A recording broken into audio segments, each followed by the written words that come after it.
आजकल पेरेंटिंग एक बहुत ही बड़ा मसला है और वालिदैन के बहुत सारे मसाइल है जो वो हल नहीं कर सकते, तो वो हमको पेरेंट्स को बाकायदा उसके लिए ट्रेन करना पड़ेगा। अब पेरेंट्स को ट्रेन करने के लिए ऐसे वक्फा वर्कशॉप होते हैं जिसमें हम पेरेंट्स को कुछ टिप्स देते हैं, कुछ गाइडेंस देते हैं, लेकिन इसके लिए बाकायदा प्रोफेशनल हेल्प आपको लगेगी। अब इसमें सबसे बड़ा मसला कौन सा है जिसका हम जिक्र करते हैं। अब हम लोग ये कहते हैं कि बच्चे वालिदैन की बात नहीं मानते, और सही बात है, बच्चे वालिदैन की बात नहीं मानते। तो आपने कभी गौर किया है कि इसके क्या अवामिल है, क्या मसाइल है जिनसे बच्चे वालिदैन की बात नहीं मानते? तो इसमें गौर करने पर पता चलता है कि इसके कुछ ऐसे फैक्टर है जो हमको मजबूर करते हैं कि हम उन पर गौर करें, जिससे बच्चे वालिदैन की बात को मानने के लिए हम तक रुजू करें।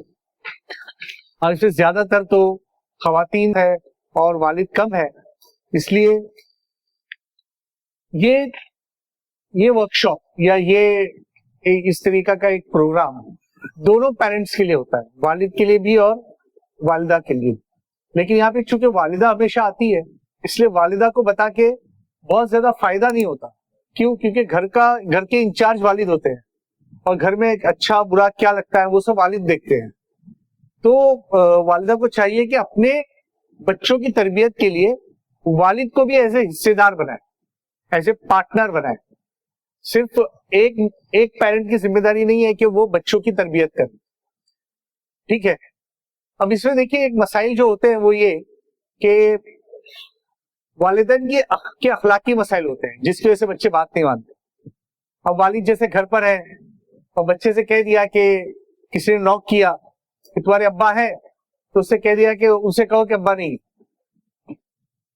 तो वालिद जब किसी बात को झूठ कहेंगे तो बच्चे भी उसको सीखेंगे, ठीक है। ये कि वादा खिलाफी करना और बात करने में और काम करने में फर्क करना, झूठ बोलना, बददियानती करना, इससे भी बच्चे दूर हो जाते हैं। बच्चे समझते हैं कि हमारे कहने में और करने में माँ बाप में बहुत फर्क है, इससे भी बच्चे दूर हो जाते हैं। फिर बच्चों के कुछ नफ्सियाती मसाइल है, जैसे खुश नजर ना आना। पेरेंट्स हमेशा ऐसा होता है कि बच्चों के सामने खुश नजर नहीं आते, हमेशा अफसोस का इजहार करते हैं, जैसे कुछ खो गया है उनका। या ये कि हमेशा गुस्से में नजर आना। तो हमेशा गुस्से में नजर आने से भी वालिदैन ऐसा लगता है कि बच्चे ने कुछ गलती की है जिसकी वजह से वालिदैन गुस्से में नजर आ रहे हैं। या ये कि नरमी से बात नहीं करना, चिड़चिड़ापन, ये पेरेंट के बहुत सारी निशानियां हैं जिससे हमें पता चलता है कि वो पेरेंट बच्चों की तरबियत के लिए मुनासिब नहीं, या वो चिड़चिड़ापन करता है या इत्मीनान नहीं होता है उनको। बच्चा कुछ भी करे तो उससे वो चिढ़ते हैं। अब 2 दिन पहले मेरे पास काउंसलिंग के लिए एक खातून आई थी, वो बोलती है कि बच्ची जब दिल में आता है तो फोन उठा लेती है, जब दिल में आता है तो फोन से चैटिंग करने लगती है, तो उसको आप समझाओ कि फोन छोड़ दे। तो मैंने कहा पहले आप तो फोन छोड़ो। माँ फोन पे लगी रहती है 24 घंटे, बच्ची से कहती है कि फोन मत उठाओ, ये चलेगा क्या?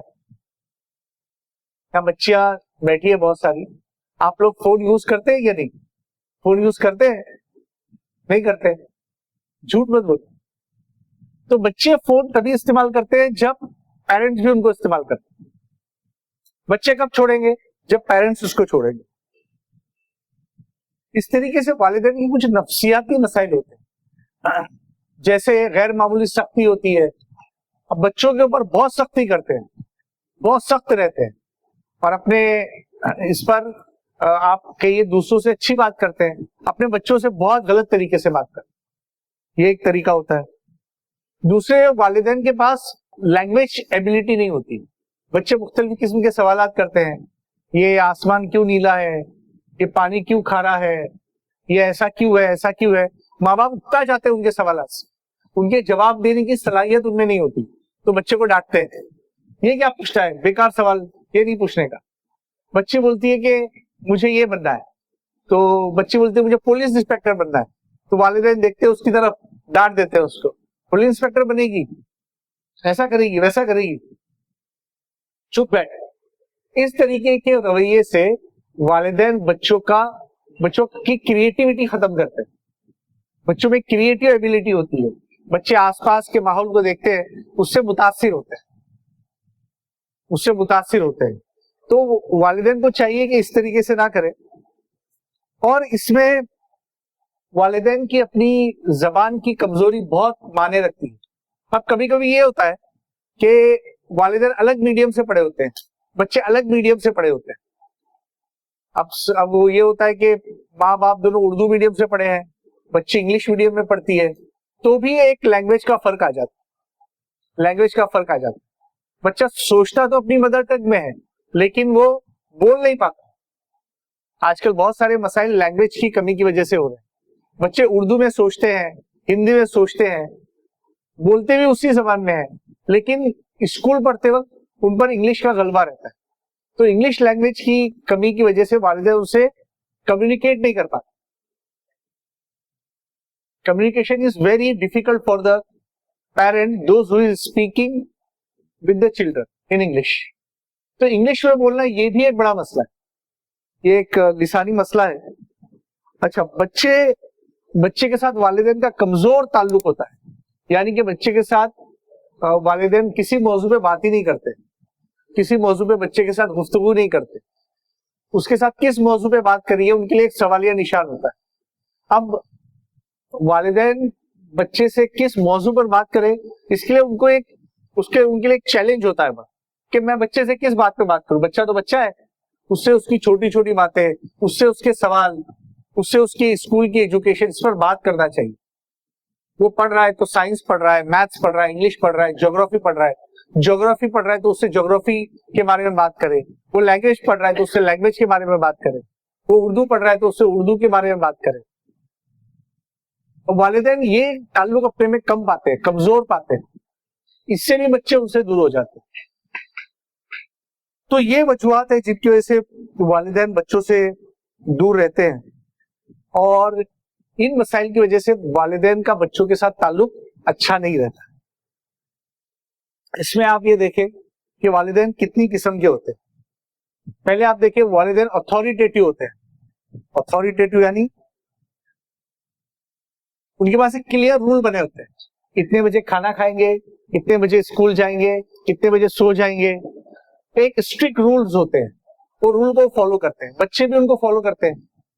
ये रूल फॉलो करने पर बच्चे कभी नाराजगी का इजहार करते हैं, कभी खुशी का इजहार करते हैं।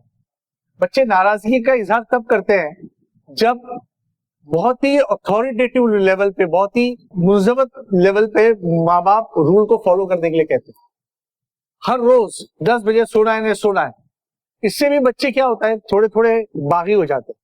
हमेशा वालिदैन की बात सुनकर, उनको फॉलो कर कर बच्चे फिर बड़े होते हैं तो वालिदैन की नहीं सुनते, माँ बाप की नहीं सुनते। वो छोटे रहते तब तक सुन लेते हैं, लेकिन आजकल जमाना बहुत तेजी से बदल रहा है, और आप देखें कि जमाने में बहुत मोबाइल का इस्तेमाल बहुत आम हो चुका है। इस बात को वालिदैन को समझना चाहिए। अगर माँ बाप इस बात को समझेंगे तो वो बच्चों से कम्युनिकेट कर पाएंगे। अब ये एक अथॉरिटेटिव वालिदैन हो गए। दूसरे ऑटोक्रेटिक वालिदैन है, जो बहुत ही स्ट्रिक्ट होते हैं और वैल्यूज उनकी बहुत होती है, और वो बहुत ही ज्यादा फोकस होते हैं पनिशमेंट में। बच्चों को पनिशमेंट देने के वालिदैन के तरीके भी अलग अलग होते हैं। कुछ माँ बाप हमने देखा है कि बच्चा अगर नहीं मानता तो उसको बाथरूम में बंद कर देते। कुछ माँ बाप ऐसे होते हैं कि बच्चे को एक टाइम का खाना नहीं देंगे, तो ये याद कर, ये सबक याद नहीं किया तो तेरे को एक टाइम का खाना नहीं मिलेगा। ठीक है, बच्चे ये सब देखकर और ज्यादा ज़हनी तौर पर बच्चे का ज़हन क्रश हो जाता है। ये सब देख जब माँ बाप उसे कहते हैं कि ये नहीं करेगा तो ये पनिशमेंट, ये नहीं करेगा तो ये पनिशमेंट।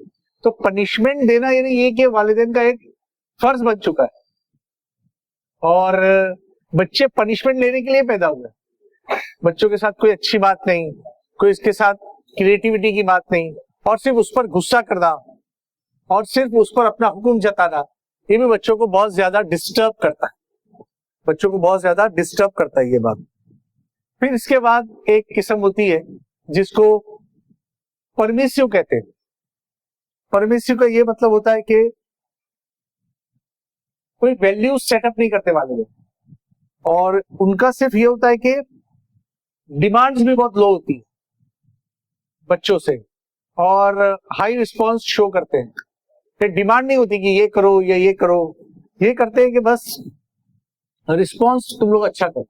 यानी वो जिम्मेदारी बहुत सारी बच्चों पे डालते हैं कि बच्चे ने ये करना चाहिए, बच्चे ने वो करना चाहिए, उसको तो समझना चाहिए।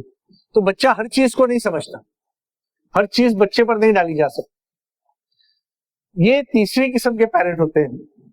और चौथी किस्म के पेरेंट अनइन्वॉल्व पेरेंट होते हैं।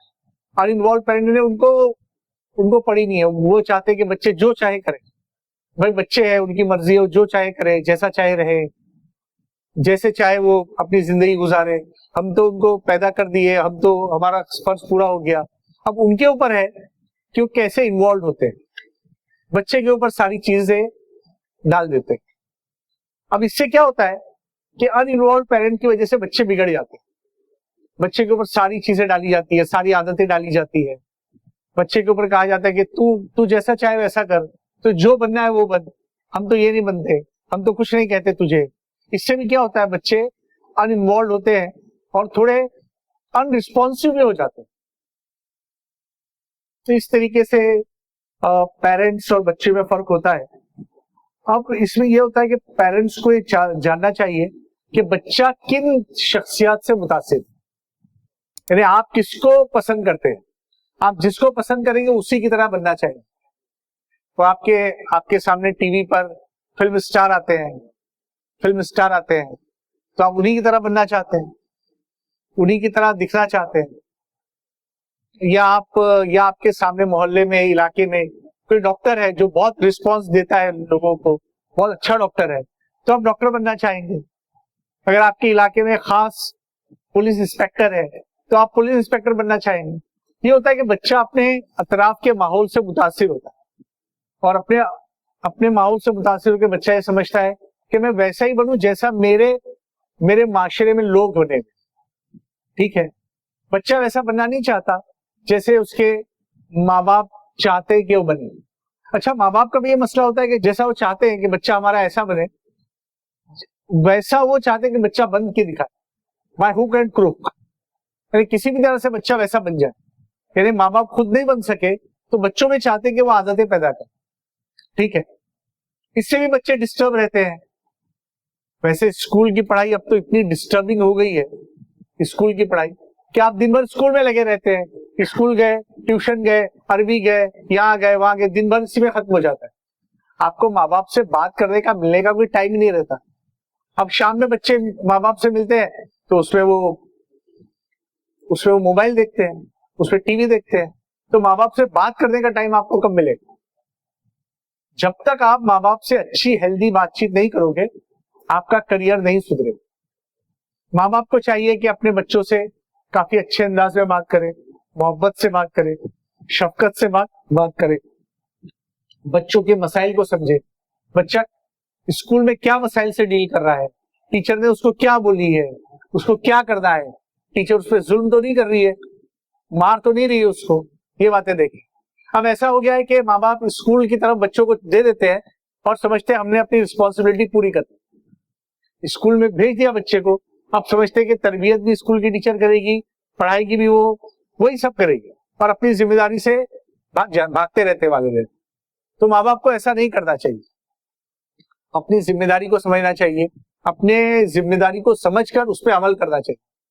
अब कुछ होते हैं माँ बाप हमेशा दुख में रहते हैं, हमारा बच्चा ये नहीं कर रहा है, वो नहीं कर रहा है। अरे तो माँ बाप बच्चों के साथ तुमने कम्युनिकेट किया ही नहीं कि बच्चा किस तरह का घर चाहता है, किस तरह के माँ बाप चाहता है। हमारे पास काउंसलिंग के लिए ज्यादातर वो बच्चे आते हैं जिनके पेरेंट किसी वजह से अलग हो चुके, यानी कि माँ बाप में झगड़ा हुआ और वो अलग रह रहे हैं, या तलाक हो गया उनमें। तो ऐसे बच्चे बहुत ज्यादा डिस्टर्ब रहते हैं। या वो बच्चे जिनमें बाप माँ के ऊपर हाथ उठाता है, या माँ बाप से अच्छे तरीके से बात नहीं करती, या घर में झगड़ा चलता रहता है, या घर में फाइनेंस की, पैसे की मसाइल है, तो इनको देखकर बच्चे बहुत ज्यादा डिस्टर्ब रहते हैं। घर में कैसा माहौल हो? खुशगवार माहौल। पेरेंट को बच्चों को रोज 2 घंटे तो देना चाहिए बात करने के लिए। बच्चे से बात करें, किसी भी मसले पे बात करें, रोबोटिक पे बात करें, हंसी खेल करें, अरे चाहिए तो किसी फिल्म पर बात करें, किसी सीरियल पे बात करें, क्योंकि वो सीरियल वो फिल्म बच्चे के ज़हन के ऊपर असर डाल रही है, उस पर बात करेंगे तो आप अच्छा माशरा बना पाएंगे। आपके बच्चे आपसे कम्युनिकेट करेंगे, बच्चा चाहेगा कि आपसे बात करें। और बच्चे का रोल मॉडल पेरेंट होना चाहिए। बच्चे का रोल मॉडल कोई सलमान खान, शाहरुख खान नहीं होना चाहिए। बच्चे का रोल मॉडल अपना घर होना चाहिए, अपने पेरेंट होना चाहिए, अपने माँ बाप होने चाहिए। तब जो है बच्चा आगे तरक्की करता है, अपने वालिदैन को भी देखता है, समझता है, और वो बहुत ज्यादा खुशगवार माहौल में पैदा होता है, बड़ा होता है, और उसके जरिए वो तरक्की करता है। अगर माँ बाप ऐसे हो जो बच्चे को जोर को करे, चिल्लाए, डांटे, बार बार वालिदैन माँ बाप बच्चे के ऊपर जुल्म करते हैं, तो बच्चा फिर उसकी अच्छी तरबियत नहीं होती। बच्चा हमेशा गमगीन रहता है, हमेशा दुख में रहता है, तो पढ़ाई भी अच्छी नहीं करेगा। पढ़ाई कब करेगा? जब उसके माँ बाप अच्छे रहे, जब उसके साथ अच्छा बिहेव करे। अब देखिए, एक तो टीचर है क्लास में, 60-70 बच्चे होते हैं, टीचर सबके साथ अच्छा बर्ताव तो नहीं कर सकती, टीचर सबको जानती भी नहीं। माँ बाप आपको सबसे ज्यादा जानते हैं, और उम्र के 20-22 साल तक माँ बाप आपके साथ रहते हैं। तो उस दौर में माँ बाप को चाहिए कि बच्चों का ख्याल रखें, बच्चों की हर आदत पे ध्यान रखें, बच्चों को सही मशवरा दे, प्यार से मशवरा दे, डांटे नहीं, मारे नहीं बच्चों को। अब तो मारना बिल्कुल बंद हो गया, माँ बाप बच्चे को मार ही नहीं सकते। अब हो सकता है कि कुछ सालों में मारने पर आप चाहे तो पुलिस स्टेशन में केस करवा दे, तो आपके अम्मी अब्बा को जेल हो जाएगी। ठीक है, अब ठीक है, हम बोलते हैं कि हमारे बच्चे इतने खराब नहीं है, लेकिन कम से कम माँ बाप ऐसी हरकत ना करें जिससे बच्चे का सेल्फ स्टीम मुतासिर, बच्चे की वैल्यूज, बच्चे का सेल्फ स्टीम मुतासिर। और ये कि माँ बाप को बच्चे के बारे में क्या जानना चाहिए। अगर हम यहाँ पे बैठे हैं, तो अगर हम देखें कि क्या बच्चों के बारे में माँ बाप को जानना चाहिए, तो ये कि बच्चे का बिहेवियर, बच्चा खुश मिजाज है, बच्चा गमगीन है, कैसा है बच्चा। अब वो माँ को सिवाय रोटी डालने के और खाना पकाने की कुछ सोचता ही नहीं, बच्चों के बारे में ध्यान नहीं देती, तो उससे क्या होता है, बच्चे माँ से कट जाते हैं। वो बोलते हैं कि हम तो जब जाते हैं माँ कुछ ना कुछ करती रहती, हमारे लिए माँ के पास टाइम ही नहीं। तो माँ सिर्फ बैठे इस काम के लिए बच्चे से गुफ्तगू करे, माँ मोबाइल में नहीं लगी रहे, माँ कुछ और काम में नहीं लगी रहे। बच्चों के साथ वक्त देना माँ बाप पर फर्ज है। और जैसे मैं कह रहा था कि आगे ऐसा भी दौर आएगा कि बच्चों के लिए प्रोफेशनल माँ बाप की तरबियत होगी, कि बच्चे को पढ़ाना ऐसा है, उसको आगे बढ़ाने के लिए ये चीजें करनी चाहिए।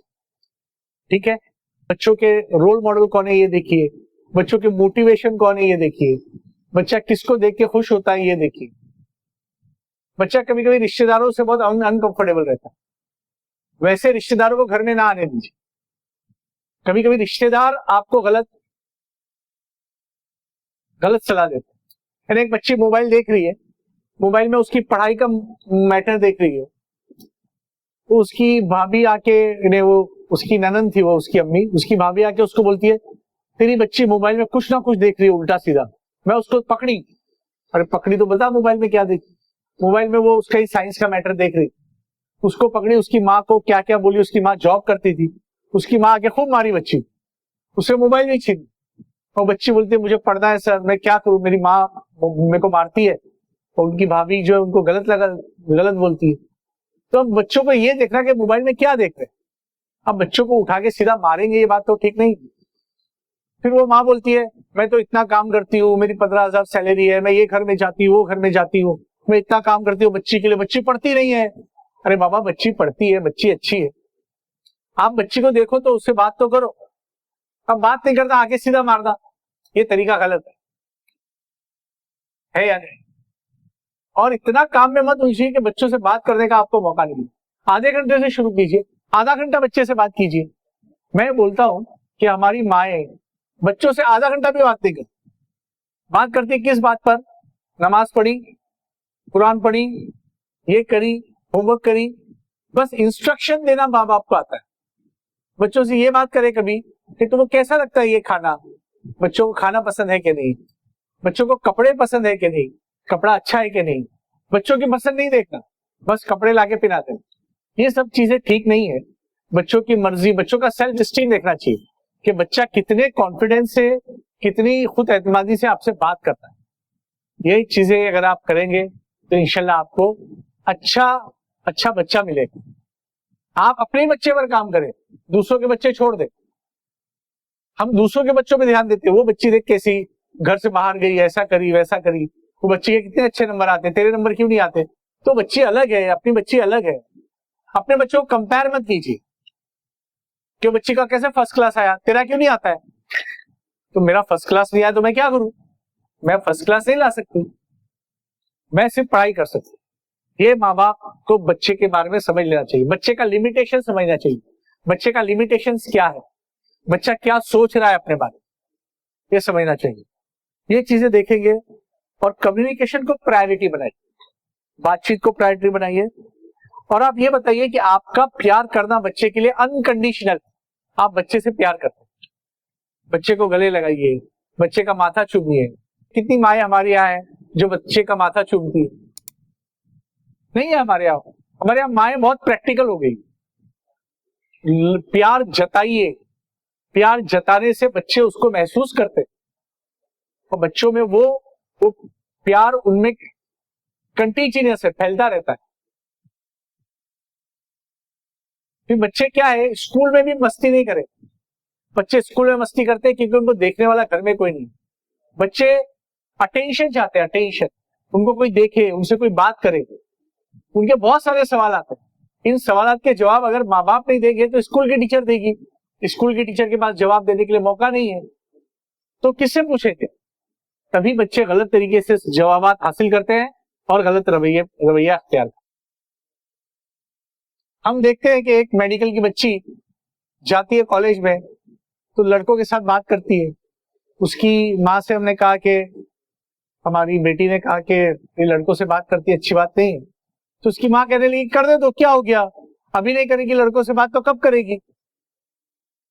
ये करते करते देखा गया कि लड़की लड़कों से बात करते करते नंबर शेयर करके फिर वो लड़की की जिंदगी खराब हो, फिर इतनी दूर चली गई वो कि फिर माँ के बुलाने पर भी नहीं आती, किसी के बुलाने पर नहीं आती। उसके सब दोस्त बने और वो बिगड़ गई। अगर माँ ने पहले ही उसको रोका होता तो आज उसकी हालत नहीं। मैं बहुत बच्चे को देख चुका, माँ बाप पहली सीढ़ी पर ही उसको टोके, उसके साथ अच्छा बर्ताव करे, उसको लाने के लिए जाए, लेने के लिए स्कूल से लाने और ले जाने के लिए जाए, वो क्या खा रही है, क्या देख रही है। लड़कियां बड़ी तादाद में वैप पी रही है। वैप जानते हैं आप लोग वैप क्या होता है? नहीं जानते तो मत जानिए। एक हुक्का होता है, हुक्का, वो लड़कियां पी रही, तो बोलती क्या हुआ पिए? तो हमारे घर में सब लोग पीते। और घर में सब लोग हुक्का पीते हैं तो एक लड़की भी पीती है, उसमें क्या गलत है? मैं एक लड़की को खूब डांटा, तो हुक्का पीते हो, शर्म नहीं आती, गलत बात है। बोले सर क्या हुआ, हमारे घर में सब लोग पीते। तो मैं क्या बोलूं, घर में सभी लोग हुक्का पी रहे हैं बच्चों के सामने, बच्चे भी पिएंगे। आप गुटखा खा रहे हैं, गुटखा बच्चे भी खाएंगे। ये अपनी गंदी आदतें बच्चों में मत लाइए। माँ बाप को चाहिए कि अपनी गंदी आदतें अपने तक ही महदूद रखे, बच्चों में आदतें ना लाए। तो ये एक बातचीत थी जो हमने आपके साथ की, और मैं चाहता हूं कि इसके बाद अगर कोई सवाल आपके जहन में हो तो पूछे, क्योंकि मैं ऐसे तो बहुत सारी चीजें बोल सकता हूं, मगर अब मुझे आपके मसाइल नहीं पता क्या क्या है। तो अगर आपके मसाइल हमको पता चलेंगे तो हम उसके मुताबिक आपकी रहनुमाई कर पाएंगे। हर पेरेंट्स को कोई ना कोई गाइडेंस की जरूरत है। सब पेरेंट्स बिल्कुल आइडियल है ऐसा नहीं मैं बोलता। आइडियल पेरेंट नहीं होते कोई, अच्छे और बुरे पेरेंट्स होते हैं, कामयाब और नाकामयाब पेरेंट होते हैं। अब कामयाब पेरेंट वही है जिनकी बच्ची पायलट बन गई, ऐसा नहीं है। जिनकी बच्ची पली बड़ी, शादी हुई, अच्छे घर में गई, वो भी कामयाब पेरेंट है। बच्ची का करियर में बहुत अच्छा करना, ये कोई कामयाबी नहीं है। बच्ची बड़ी होकर शादी करी, अपने घर गई, वहां घर अच्छा संभाल रही है, ये भी कामयाबी है। बच्ची को ये बताना कि तू पायलट बन जा, तू इंस्पेक्टर बन जा, तू होटल मैनेजमेंट कर ले, तू ये कर ले, तू वो कर ले, ये कामयाबी नहीं।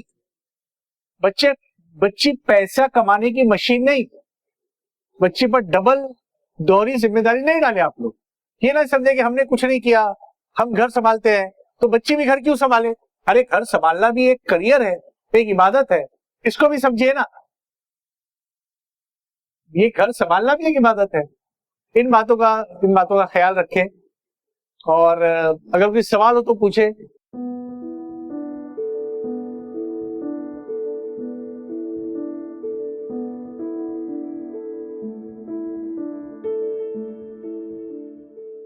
कम्युनिकेशन खाने के दौरान हो सकता है, खाने पीने के दौरान, या बच्चा जब आता है स्कूल से, ट्यूशन आया तो ट्यूशन और स्कूल के बीच में एक बफर गैप मिलता है आधे घंटे का। आधे घंटे के वक्त उससे बातचीत की जा सकती है। स्कूल में क्या हुआ बेटा, स्कूल में ये पीरियड हुआ कि नहीं, ज्योग्राफी पढ़ाई क्या नहीं, साइंस पढ़ी क्या नहीं, उसका क्या हुआ, वो मैडम ने क्या बोली, तेरी क्लास टीचर का नाम क्या है, देखो उसके बारे में क्या अच्छा लगता है।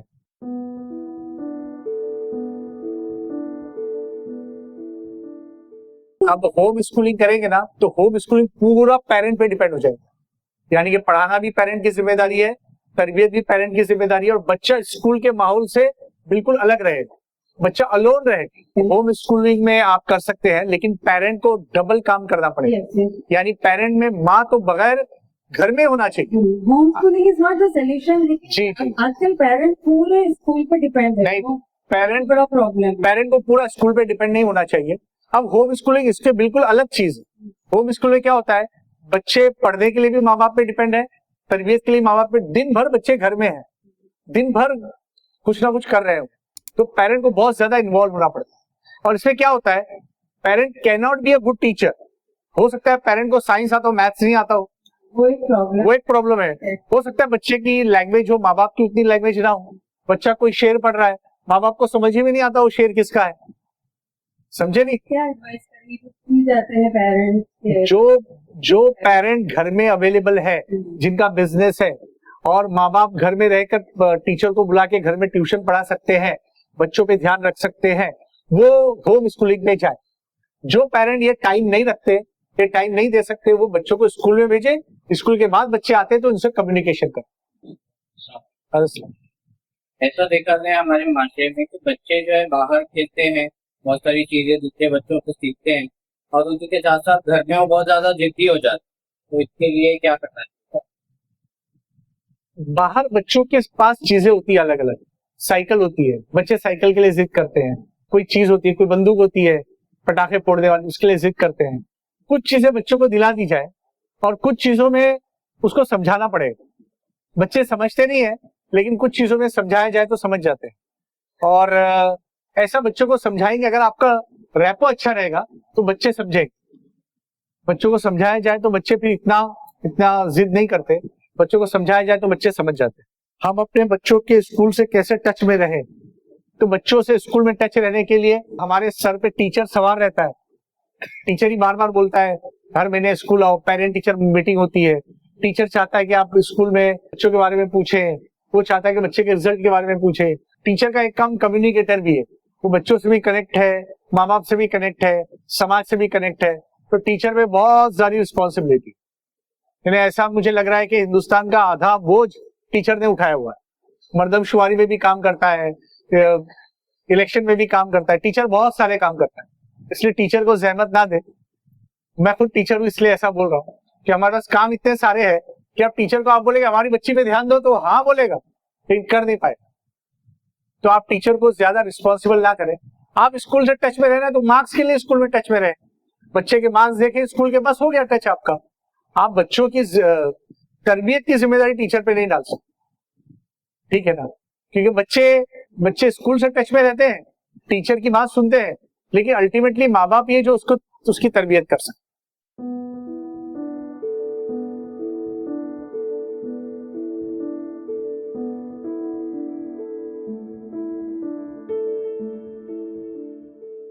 अब सिगरेट या ड्रग्स वगैरह देखने के लिए तो बहुत ज्यादा कोर वैल्यू की जरूरत होती है। अगर आप बच्चे को देखें, बच्चा अकेला ज्यादा रह रहा है या बाथरूम में ज्यादा वक्त सर्व करता है, तो बच्चे के ऊपर ध्यान दें। अगर बाथरूम में बच्चा ज्यादा वक्त सर्व करता है, अब एक बच्चा था हमारे यहाँ, बड़ा हो गया था, तो बाथरूम में जाके चिल्लाता था, तो हम उसके चिल्लाने से समझते थे कि उसको किस चीज की जरूरत है। वो बाप से कम्युनिकेट नहीं कर पाता था, आंख नहीं मिला पाता, तो बाथरूम में जाके चिल्लाता था। तो इससे पता चलता है कि बच्चे क्या चाहते हैं, या ये कि बच्चे बाथरूम में ज्यादा वर्क सर्व करते हैं, या बच्चे खाना नहीं खाते आपके साथ, बच्चे अलग से खाना खाते हैं, अलग से अपनी जिंदगी गुजारना चाहते हैं, अकेले रहना चाहते हैं। तो बच्चे जितना अकेले रहेगा उतना ज्यादा नुकसान देगा। बच्चे को अगर आप लेके जाए, चल बेटा चलते उधर गार्डन में एक प्रोग्राम है, या एक प्रोग्राम में चलते, बच्चा आपके साथ आने से मना करे, तो बच्चा चाहे कि मैं अकेला जाऊं, इसका मतलब बच्चा थोड़ा प्रॉब्लम में है, उसके साथ बात करना चाहिए। अब तो सिगरेट इतनी कॉमन हो गई है कि सिगरेट पीना बुरा समझा ही नहीं जाता। इतनी बड़ी तादाद में बच्चे सिगरेट पी रहे हैं। पहले ऐसा था कि हम लोग बोलते थे सिगरेट पिएगा बच्चा तो ये निशानियां हैं। अब तो पूरी क्लास पी रही है, पूरी क्लास, लड़कों की नहीं लड़कियों की पी रही, वो हुक्का पी रही है। कैसे भी रोके उनको, ये सिर्फ माँ बाप का असर। अब आप कोई भी ढाबे पर जाए तो माँ बाप देखिए, आप वहां पे हुक्के लगे हैं, हुक्का पी रहे हैं, माँ बाप पी रहे हैं, बाप पी रहे हैं खास तौर से, तो बच्चे पिएंगे। असल में बच्चों का जितना नुकसान हमारे माँ बाप करते हैं उतना नुकसान कोई और नहीं करते, अपनी बुरी आदतों से। अब बाप को चाहिए वो सिगरेट ना पिए, बच्चे नहीं पिएंगे, बाप भी सिगरेट पिएगा, तो बच्चे सोचेंगे इसमें कोई गलत नहीं। मोहल्ले का माहौल खराब है, बच्चा गाली गलौज और गंदी आदत सीखता है, क्या करना चाहिए? तो अगर आपके पास पैसे हैं तो अच्छी कॉलोनी में जाकर रहें जहां बच्चे गाली गलौज नहीं करते, और अगर नहीं कर सकते तो बच्चे को समझाए कि गाली देना गलत बात है, बहुत प्यार से उसको समझाए। बच्चे को बाहर जाने कम दे, बच्चे को अपने साथ रखें, बच्चे को ऐसा माहौल दे कि जहां पर बच्चा ऐसे दोस्त बनाए जो उसके साथ अच्छी आदतें में सर्व करे। अभी हमारे गली में एक हल्का है, वो हल्का ऐसा है कि बच्चा मुताले कुरान के बच्चों के साथ रहता है, तो बच्चा जब उनके साथ रहता है, बच्चा आके 50 सवाल मेरे से करता है। मेरा बच्चा दरसे कुरान दरसे हदीस में बैठता है, आके मुझसे सवाल पूछता है, मैं उसको हर सवाल का जवाब देता हूँ, हर सवाल का जवाब। कुछ नहीं आता है तो उसको कुछ गोल नहीं बोलता, मैं बोलता पढ़ना पड़ेगा, मुझे मालूम नहीं ये बात, मैं दयानतदारी से जवाब देता हूँ। बच्चा भी बोलता है हाँ ठीक है। बच्चा को यूट्यूब पे देखेगा, बच्चा कैसे कैसे मसाइल पूछेगा, बच्चा पूछेगा ये इकबाल का शेर है, इसका क्या मतलब है, तो उसका जवाब देना फर्ज है मेरे ऊपर। बच्चे के सवाल का जवाब देना फर्ज है आपको। अगर आपको किसी ने नहीं बताया तो मैं बता दूं। बच्चों को झिड़काना नहीं, बच्चों को बोलना नहीं तेरा कुछ नहीं है, बस सब ये सब ऐसा ही है, ऐसे ही होता है।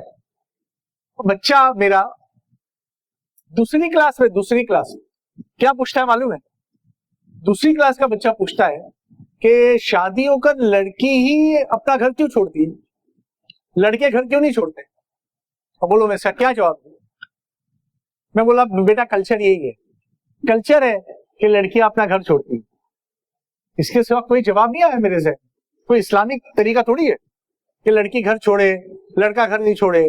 तो केरला में लड़के घर छोड़ के लड़कियों के घर पे जाते, अब क्या जवाब देंगे? बच्चा ऐसे ऐसे सवाल लेकर आता है जो इस साइंसी दौर में बिल्कुल गैर मामूली।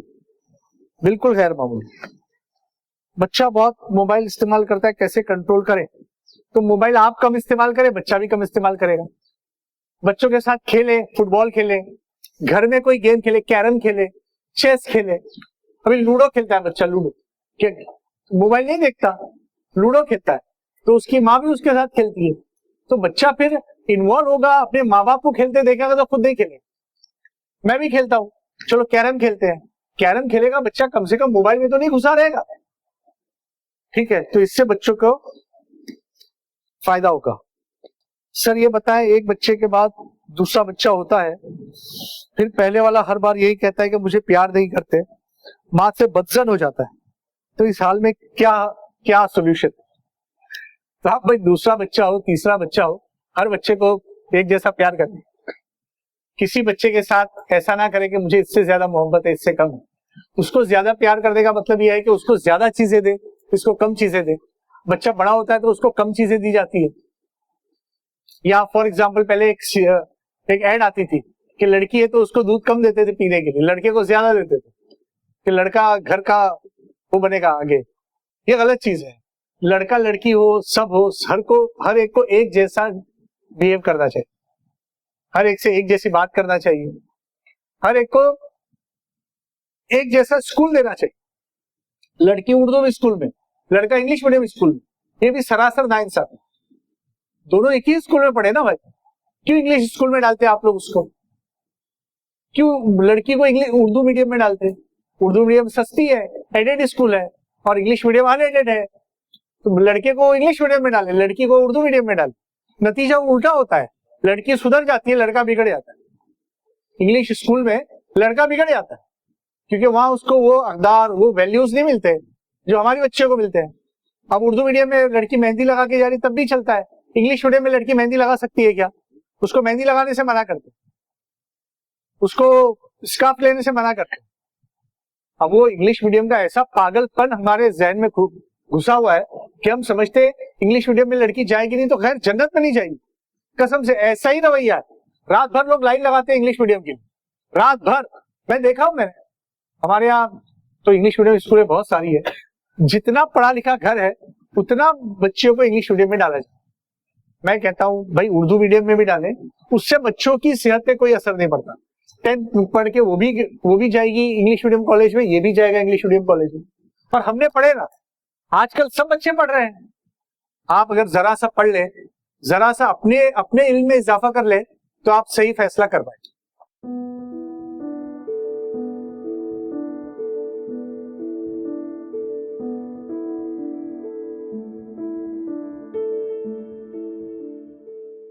अभी माहौल क्रिएट करने के लिए मुंबई जैसे शहर में माहौल क्रिएट नहीं होता। मुंबई शहर में माहौल क्या क्रिएट करें? मलाड मालवनी में क्या माहौल क्रिएट करेंगे? यहाँ बाहर सब माहौल ऐसा है कि आप नहीं क्रिएट कर सकते। आप अपने बच्चे को प्रोटेक्ट कर सकते हैं। आप बच्चे को प्रोटेक्ट करने की हद्दुल इम्कान कोशिश करें, और कोशिश करके बच्चा आपके साथ ही रहे और आपके साथ ही बच्चे की दोस्ती हो। जब बच्चे की दोस्ती आपके साथ होगी तो आप अच्छा कर पाएंगे। और माहौल क्रिएट करने के लिए तो आपको गांव जाना पड़ेगा, वहां पर आप बच्चे के साथ माहौल क्रिएट कर सकते हैं। जैसे औरंगाबाद वगैरह, ऐसे बम्बई के बाहर जाए तो वहां पर माहौल क्रिएट होता है। अब ऐसी जगह तो माहौल क्रिएट नहीं हो सकता। हाँ, ये हो सकता है कि आप बच्चे को अपने घर का ही माहौल, इस्लामी स्कूलों में ये होता है कि बच्चे घर के माहौल से मुतासिर होते हैं, घर के माहौल में तालीम हासिल करते हैं, तरबियत भी हासिल करते हैं और फिर अच्छे बन के भी निकलते हैं। तो एक इस्लामिक माहौल मतलब वो एक तरबियती माहौल है, वो घर में प्लस स्कूल में होता है।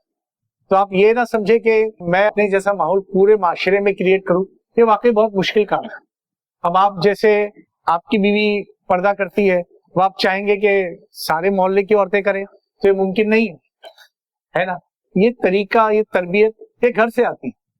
घर से अगर बच्चा सीखता है तो स्कूल में भी सीखता है, स्कूल में सीखता है तो माशरे में भी लाता है। तो बच्चे को ये कि खुदा का खौफ दिलाएं और अच्छी आदतों पे उसकी परवान चढ़ाएं, बुरी आदतों को उसको रोकें, तो आप माहौल बना सकते हैं और बच्चों की तरबियत का एक हक अदा कर सकते हैं। तो ये कुछ बातें थी जो आपके सामने की गई।